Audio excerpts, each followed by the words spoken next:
நண்பர்களே, ஒரு குட் நியூஸோட வந்திருக்கேன். நம்ம சின்னத்தல ரெய்னா சிஎஸ்கே டீமுக்கு ஃபீல்டிங் கோச்சா வரப்போறாரு. இந்த சிஎஸ்கே நிர்வாகம் ஸ்ட்ரெயிட்டா நம்ம சுரேஷ் ரெய்னா வீட்டுக்கே போய், ரெய்னா நம்ம சிஎஸ்கேல ஃபீல்டிங் ரொம்ப மோசமா இருக்கு.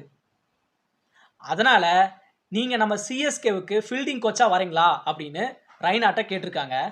ரெய்னா எதை பற்றியும் யோசிக்காம, இதுக்காக தான்ப்பா நான் ரொம்ப நாளாக வெயிட் பண்ணிட்டு இருந்தேன் அப்படின்ட்டு ஓகே சொல்லியிருக்காருங்க. இனிமேல் நம்ம சிஎஸ்கேவோட ஃபீல்டிங் கோச்சு ரெய்னா தான். ஆனால் இந்த சிஎஸ்கேவுக்கு இதெல்லாம் வேணுங்க. 2021 இந்த ஐபிஎல் மெகா ஆக்ஷனில் சுரேஷ் ரெய்னாவோட ஃபோட்டோவை வைக்கிறாங்க.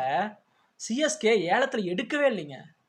அஜன்கே ரஹானே, உத்தப்பா அவங்களெல்லாம் ஏலத்தில் தக்க வைக்கிறாங்க. நம்ம ரெய்னாவை தக்க வச்சா என்னங்க? யாருங்க நம்ம சிஎஸ்கே டீம்ல ஒன் டவுன் 3வது பேட்ஸ்மேனா இறங்கி 5700 ரன் அடிச்சிருக்காருங்க சுரேஷ் ரெய்னா.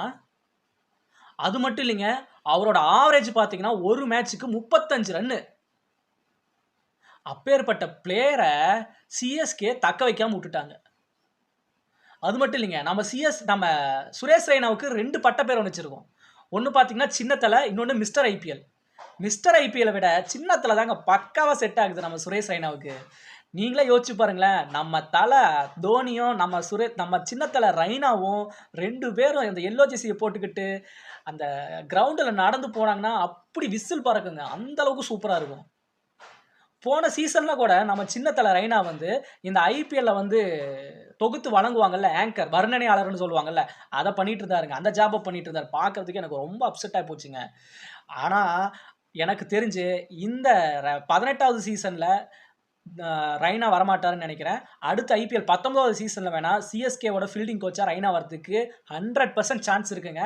அதனால் மறுபடியும் சொல்கிறேன், ரெய்னாவை நீங்களாம் இந்த சிஎஸ்கே ஜெர்சியில் பார்க்குறதுக்கு தயாராகிக்கோங்க. இன்றைக்கி சிஎஸ்கே மும்பை இந்தியன்ஸ் விளையாட போகிறாங்க. மும்பை இந்தியன்ஸோட கேப்டன் ஹர்திக் பாண்டியா கிடையாது, நம்ம சூரியகுமார் யாதவ் தான். ரோஹித் சர்மாவை பயங்கரமாக இன்சல்ட் பண்ணிட்டாங்க, அது வேறு விஷயம். இதுக்கு முன்னாடி வீடியோவில் அதை நான் பற்றி தெளிவாக பேசியிருக்கேன். நம்ம ருத்ராஜ் கைக்வாட் தான் சிஎஸ்கேவோட கேப்டன்சி. அது மட்டும் இல்லைங்க, தோனிக்கு 43 44 வயசு ஆயிடுச்சுங்க. பாவம், அவரோட இடது கை வலிங்கிறதுனால பேட் வெயிட்டை கம்மி பண்ணியிருக்காரு. சரிங்களா? இன்னைக்கு மேட்ச்சில் யார் ஜெயிப்பாங்க அப்படின்னு கமெண்ட்டில் போடுங்க. அடுத்த வீடியோவில் நான் உங்களை மீட் பண்ணுறேன். இந்த வீடியோ உங்களுக்கு பிடிச்சிருந்தா மறக்காமல் லைக் பண்ணிக்கோங்க, கமெண்ட் பண்ணிக்கோங்க, ஷேர் பண்ணிக்கோங்க, சப்ஸ்கிரைப் பண்ணிக்கோங்க. பாய்.